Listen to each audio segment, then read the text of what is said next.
ರಾಜ್ಯ ಸಚಿವ ಸಂಪುಟಕ್ಕೆ ಮೈನರ್ ಸರ್ಜರಿ ಆಗುವುದು ಬಹುತೇಕ ಖಚಿತ ಅನ್ನೋ ರೀತಿಯಲ್ಲಿ ವರ್ತಮಾನಗಳು ಸಿಗ್ತಾ ಇರೋದು. ಕಲಬುರಗಿಯಲ್ಲಿ ಮಲ್ಲಿಕಾರ್ಜುನ್ ಖರ್ಗೆ ಈ ಬಗ್ಗೆ ಹೇಳಿಕೆಯನ್ನ ನೀಡಿದ್ದಾರೆ. ಸಂಪುಟ ಪುನಾರಚನೆ ಬಗ್ಗೆ ನನಗೇನು ಗೊತ್ತಿಲ್ಲ, ಪುನಾರಚನೆ ಇದ್ರೆ ನನ್ನ ಬಳಿಯೇ ಅದು ಬರಬೇಕು, ಯಾವುದೇ ಫೈಲ್ ನನ್ನ ಬಳಿ ಬಾರದೆ ಹೋಗೋದಿಲ್ಲ, ಯಾರನ್ನು ಸೇರಿಸಬೇಕು ಯಾರನ್ನು ಬಿಡಬೇಕು ಎಲ್ಲಾ ವಿಚಾರಕ್ಕೂ ನನ್ನ ಬಳಿಯೇ ಬರಬೇಕು ಅಂತ ಕಲಬುರಗಿಯಲ್ಲಿ ಎಐಸಿಸಿ ಅಧ್ಯಕ್ಷ ಮಲ್ಲಿಕಾರ್ಜುನ್ ಖರ್ಗೆ ಹೇಳಿಕೆಯನ್ನ ನೀಡಿದ್ದಾರೆ.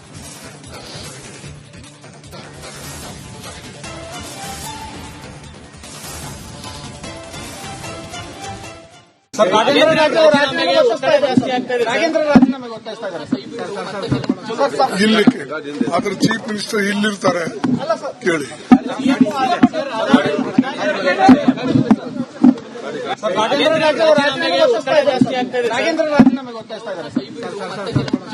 ಇಲ್ಲಿಕ್ಕೆ ಆದ್ರೆ ಚೀಫ್ ಮಿನಿಸ್ಟರ್ ಇಲ್ಲಿರ್ತಾರೆ ಕೇಳಿ.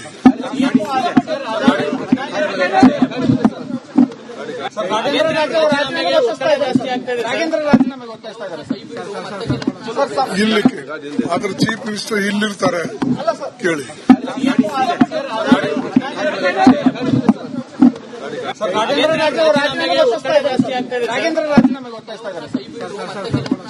ಇಲ್ಲಿಕ್ಕೆ ಆದ್ರೆ ಚೀಫ್ ಮಿನಿಸ್ಟರ್ ಇಲ್ಲಿರ್ತಾರೆ ಕೇಳಿ.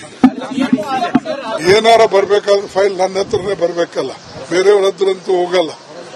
ಯಾರಿಗೆ ನೀವು ಅಪಾಯಿಂಟ್ ಮಾಡಬೇಕಾದ್ರೆ, ಯಾರಿಗೆ ಮಂತ್ರಿ ಪದವಿಯಲ್ಲಿ ತಗೊಳ್ಬೇಕು ತೆಗಿಬೇಕಂದ್ರೆ ಅದು ನನ್ನ ಹತ್ರ ಬರದೆ ಹೋಗೋದಿಲ್ಲ. ಅದು ಬಂದ ಮೇಲೆ ನಿಮಗೆ ಫೋನ್ ಮಾಡಿ ಹೇಳ್ತೀನಿ. ಏನಾರ ಬರ್ಬೇಕಾದ್ರೆ ಫೈಲ್ ನನ್ನ ಹತ್ರನೇ ಬರ್ಬೇಕಲ್ಲ, ಬೇರೆಯವ್ರ ಹತ್ರಂತೂ ಹೋಗಲ್ಲ. ಯಾರಿಗೆ ನೀವು ಅಪಾಯಿಂಟ್ ಮಾಡಬೇಕಾದ್ರೆ, ಯಾರಿಗೆ ಮಂತ್ರಿ ಪದವಿಯಲ್ಲಿ ತಗೊಳ್ಬೇಕು ತೆಗಿಬೇಕಂದ್ರೆ ಅದು ನನ್ನ ಹತ್ರ ಬರದೆ ಹೋಗೋದಿಲ್ಲ. ಅದು ಬಂದ ಮೇಲೆ ನಿಮಗೆ ಫೋನ್ ಮಾಡಿ ಹೇಳ್ತೀನಿ. ಡಿಕೆ ಶಿವಕುಮಾರ್ ಅವರು ದೆಹಲಿಯಲ್ಲಿ ಮಾತಾಡಿರುವುದು ಏನಂತಂದ್ರೆ, ನಾಗೇಂದ್ರ ಪಕ್ಷಕ್ಕಾಗಿ ಎಲ್ಲಾ ರೀತಿಯ ತ್ಯಾಗಕ್ಕೂ ಸಿದ್ದರಿದ್ದಾರೆ. ಅಲ್ಲಿಗೆ ನಾಗೇಂದ್ರ ರಾಜೀನಾಮೆ ಪಡೆಯೋದು ಫಿಕ್ಸ್.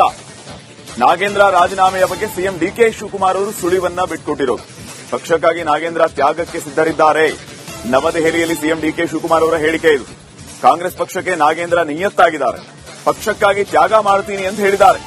ನಿನ್ನೆಯೂ ಸಚಿವ ಬಿ ನಾಗೇಂದ್ರ ತಿಳಿಸಿದ್ದಾರೆ, ಹೈಕಮಾಂಡ್ ಜೊತೆ ಚರ್ಚೆ ಮಾಡಿ ನಿರ್ಧರಿಸುತ್ತೇವೆ ಅಂತ ದೆಹಲಿಯಲ್ಲಿ ಸಿಎಂ ಡಿಕೆ ಶಿವಕುಮಾರ್ ಅವರು ಹೇಳಿಕೆಯನ್ನು ನೀಡಿದ್ದಾರೆ. ಅವರು ಪಾರ್ಟಿಗೆ ವೆರಿ ಲಾಯಲ್ ಕಾಂಗ್ರೆಸ್ ಲೀಡರ್. ನಮ್ಮ ಪಕ್ಷಕ್ಕೆ ಆತ ಒಂದು ದೊಡ್ಡ ಆಸ್ತಿ. 4 ಬಾರಿ ಅಸೆಂಬ್ಲಿ ಗೆದ್ದಿದ್ದಾರೆ. ಅವ್ರದ್ದೇನು ತಪ್ಪಿಲ್ಲ ಅನ್ನೋದು ನಮಗೆಲ್ಲ ಗೊತ್ತಿದೆ. ಆದರೆ ಬಿಜೆಪಿಯವರು ರಾಜಕಾರಣ ಮಾಡ್ತಾ ಇದ್ದಾರೆ. ಪಕ್ಷದ ಹಿತಕ್ಕೆ ಎಲ್ಲದಕ್ಕೂ ತ್ಯಾಗ ಕೂಡ ಅವರು ಸಿದ್ದರಾಗಿದ್ದಾರೆ. ಅದು ಅವತ್ತೇ ನಮ್ಗೆ ಹೇಳಿದ್ದಾರೆ, ಹಿಂದಿನೂ ಕೂಡ ಮಾಡಿದ್ದಾರೆ. ನಾವು ಪಕ್ಷ ನೋಡಿ ಚರ್ಚೆ ಮಾಡಿ ತೀರ್ಮಾನವನ್ನು ಮಾಡ್ತೇವೆ. ಸರ್, ಇವತ್ತು ಚರ್ಚೆ ಈಗೇನಿಲ್ಲ, ಕೆಲವು ವಾಸ್ತವಾಂಶ ಏನು ನಡೆದಿದೆ ಅಂತ ಹೇಳಿದ್ದೇನೆ. ನಾನು ಅದೆಲ್ಲ ವಿವರಣೆಯನ್ನು ಮಾಡಿದ್ದೇನೆ. ಅವರೆಲ್ಲ ಮತ್ತಿನ್ನ ನಾನು ಕೆಲವ್ರ ಹತ್ರ ಎಲ್ಲ ಮಾತಾಡ್ತೀನಿ. ಅವರು ಪಾರ್ಟಿಗೆ ವೆರಿ ಲಾಯಲ್ ಕಾಂಗ್ರೆಸ್ ಲೀಡರ್. ನಮ್ಮ ಪಕ್ಷಕ್ಕೆ ಆತ ಒಂದು ದೊಡ್ಡ ಆಸ್ತಿ. 4 ಬಾರಿ ಅಸೆಂಬ್ಲಿ ಗೆದ್ದಿದ್ದಾರೆ. ಅವ್ರದ್ದೇನು ತಪ್ಪಿಲ್ಲ ಅನ್ನೋದು ನಮಗೆಲ್ಲ ಗೊತ್ತಿದೆ. ಆದರೆ ಬಿಜೆಪಿಯವರು ರಾಜಕಾರಣ ಮಾಡ್ತಾ ಇದ್ದಾರೆ.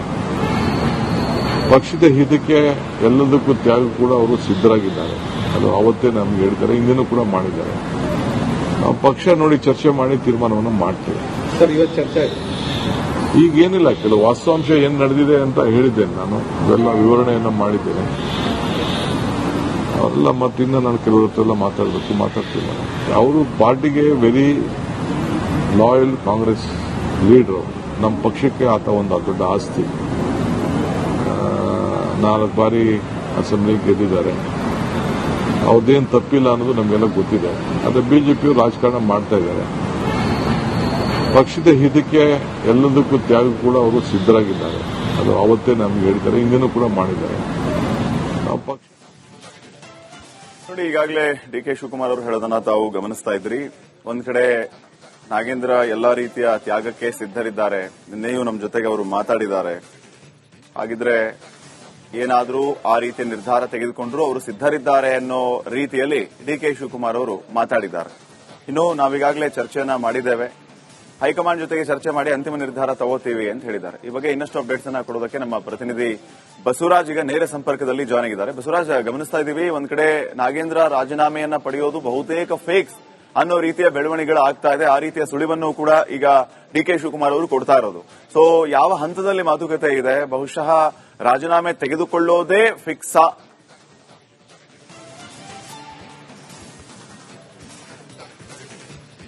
ಶ್ರೀಪಾದ್, ಅಂತಹ ಒಂದು ವಾತಾವರಣವನ್ನ ಸೃಷ್ಟಿ ಮಾಡಲಾಗ್ತಾ ಇದೆ. ಬಹಳ ಪ್ರಮುಖವಾಗಿ ಬಿಜೆಪಿ ಯಾವಾಗ ವಿಧಾನಸಭೆಯಲ್ಲಿ ಮತ್ತು ವಿಧಾನ ಪರಿಷತ್ನಲ್ಲಿ 8 ದಿನಗಳ ಕಾಲ ತೀವ್ರವಾದಂತಹ ಪ್ರತಿಭಟನೆಯನ್ನ ಮಾಡ್ತೋ ಮತ್ತು ಮುಂದುವರೆದ ಭಾಗವಾಗಿ ಪಾದಯಾತ್ರೆಯನ್ನು ಮಾಡಕ್ಕೂ ಕೂಡ ಸಿದ್ಧತೆಯನ್ನು ಮಾಡ್ಕೊಳ್ತಾ ಇದೆ. ಇದು ಕಾಂಗ್ರೆಸ್ ಪಕ್ಷಕ್ಕೆ ಡ್ಯಾಮೇಜ್ ಆಗುತ್ತೆ ಅನ್ನುವಂತ ಒಂದು ಇರಾದೆ ಕೂಡ ಸಾಕಷ್ಟು ಚರ್ಚೆ ಆಗ್ತಾ ಇದೆ. ರಾಜ್ಯ ನಾಯಕರು ಕೂಡ ಈ ಬಗ್ಗೆ ಒಂದಷ್ಟು ಕಳವಳವನ್ನ ವ್ಯಕ್ತಪಡಿಸ್ತಾ ಇದ್ದಾರೆ. ಒಂದು ವೇಳೆ ಏನಾದರೂ ಬಿಜೆಪಿ ಪಾದಯಾತ್ರೆ ಮಾಡಿದ್ದೇ ಆದಲ್ಲಿ ಅದು ನೇರವಾದಂತಹ ಎಫೆಕ್ಟ್ ಕಾಂಗ್ರೆಸ್ ಆಡಳಿತದ ಮೇಲೆ ಬೀರುತ್ತೆ ಮತ್ತು ಸಂಘಟನೆ ಮೇಲೆ ಬೀರುತ್ತೆ ಅನ್ನುವಂಥದ್ದು. ಹಾಗಾಗಿ ಒಂದು ಸ್ಥಾನದ ವಿಚಾರವಾಗಿ ನಾವು ಈ ತರ ಪ್ರಶ್ನೆ ಮಾಡ್ತಾ ಕೂತಿರೋದ್ರೆ ನಾವು ಮುಂದಿನ ಹಂತದಲ್ಲಿ ಹಲವು ವಿಚಾರಗಳಲ್ಲಿ ಕಳೆದುಕೊಳ್ಬೇಕಾಗುತ್ತೆ ಅನ್ನೋ ಅಭಿಲಾಷೆ ಕೂಡ ರಾಜ್ಯ ನಾಯಕರಲ್ಲಿ ವ್ಯಕ್ತವಾಗ್ತದೆ. ಹೀಗಾಗಿ ಇವತ್ತು ಸಿಎಂ ಡಿ.ಕೆ. ಶಿವಕುಮಾರ್ ಅವರು ರಾಹುಲ್ ಗಾಂಧಿ ಅವರನ್ನ ಭೇಟಿ ಮಾಡಿದ್ದು ಇದೇ ಕಾರಣಕ್ಕೆ ಅನ್ನುವಂಥದ್ದು ಮತ್ತು ಇನ್ನೊಂದಿಷ್ಟು ರಾಜ್ಯದ ವಿಚಾರವಾಗಿ ಚರ್ಚೆ ಮಾಡಿದ್ದಾರೆ ಅನ್ನುವಂಥದ್ದು ಬಹಳ ಪ್ರಮುಖವಾಗಿ ಇಲ್ಲಿ ಗಮನಿಸಬೇಕಾಗಿರ್ತಕ್ಕಂಥ ಅಂಶ.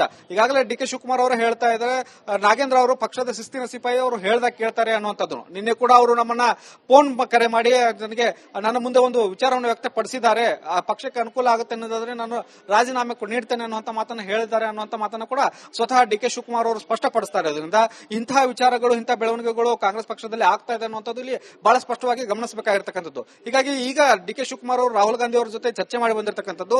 ಮುಂದಿನ ಹಂತದಲ್ಲಿ ಸಚಿವ ಸಂಪುಟದಲ್ಲಿ ಒಂದಷ್ಟು ಸಣ್ಣ ಮಟ್ಟದ ಸರ್ಜರಿ ಮಾಡಬೇಕಾಗಿರೋದ್ರಿಂದ ಒಂದು ಮಹಿಳಾ ಕೋಟಿ ಭರ್ತಿ ಮಾಡಬೇಕಾಗಿರ್ತಕ್ಕಂಥದ್ದು ಮತ್ತು ಅಸಮಾಧಾನಗೊಂಡಿರ್ತಕ್ಕಂಥ ಎಂ ಕೃಷ್ಣಪ್ಪ ಮತ್ತು ಸಿದ್ದರಾಮಯ್ಯ ಅವರನ್ನ ಸಮಾಧಾನ ಮಾಡಬೇಕಾಗಿರ್ತಕ್ಕಂಥ ಅನಿವಾರ್ಯತೆ ಕೂಡ ಡಿ.ಕೆ. ಶಿವಕುಮಾರ್ ಅವರ ಮೇಲಿದೆ. ಹೀಗಾಗಿ ಈ ಒಂದು ಎಲ್ಲಾ ಬೆಳವಣಿಗೆಗಳ ವಿಚಾರವಾಗಿ ಚರ್ಚೆ ಮಾಡಿದ್ದಾರೆ ಅನ್ನುವಂಥದ್ದು. ಅನಿವಾರ್ಯ ಕಾರಣ ಏನಾದರೂ ಆದ್ರೆ ನಾಗೇಂದ್ರ ಅವರು ರಾಜೀನಾಮೆ ಪಡೆಯುವಂತದ್ದು ಮತ್ತು ಇನ್ನೊಬ್ಬರನ್ನ ಯಾರನ್ನಾದ್ರೂ ರಾಜೀನಾಮೆ ಕೊಡಿಸಿ ಹೊಸದಾಗಿ 3 ಸ್ಥಾನಗಳನ್ನ ಭರ್ತಿ ಮಾಡುವಂತ ಸಾಧ್ಯತೆಗಳಿದಾವೆ. ಅಥವಾ 2 ಸ್ಥಾನ, ಒಂದು ನಾಗೇಂದ್ರ ಅವರನ್ನ ರಾಜೀನಾಮೆ ಕೊಡಿಸಿ ಒಂದು ಮಹಿಳಾ ಕೋಟಾದಡಿ ಮತ್ತು ಇನ್ನೊಂದು ವಾಲ್ಮೀಕಿ ಕೋಟಾದಡಿ ಒಂದು ಸಚಿವ ಸಂಪುಟ ಸರ್ಜನೆ ಮಾಡುವಂತ ಸಾಧ್ಯತೆಗಳು ಸದ್ಯಕ್ಕೆ ಗೋಚರಿಸ್ತಾ ಇದಾವೆ. ಇನ್ನಷ್ಟು ವಿಸ್ತೃತವಾದಂತಹ ಮಾಹಿತಿಯನ್ನ ಡಿ.ಕೆ. ಶಿವಕುಮಾರ್ ಅವರು ಹಂಚ್ಕೋಬೇಕಾಗಿದೆ. ಸದ್ಯದ ಮಾಹಿತಿಯ ಪ್ರಕಾರ ಡಿ.ಕೆ. ಶಿವಕುಮಾರ್ ಅವರು ಹೇಳ್ತಕ್ಕಂತಹ ಮಾಹಿತಿಯ ಪ್ರಕಾರವೇ ನಾಗೇಂದ್ರ ಅವರ ರಾಜೀನಾಮೆಗೆ ಸದ್ಯಕ್ಕೆ ವೇದಿಕೆಗಳು ಸಿದ್ಧವಾಗ್ತಾ ಇದಾವೆ. ಶ್ರೀಪಾದ್, ಓಕೆ, ಥ್ಯಾಂಕ್ ಯು ಮಾಹಿತಿಗಾಗಿ.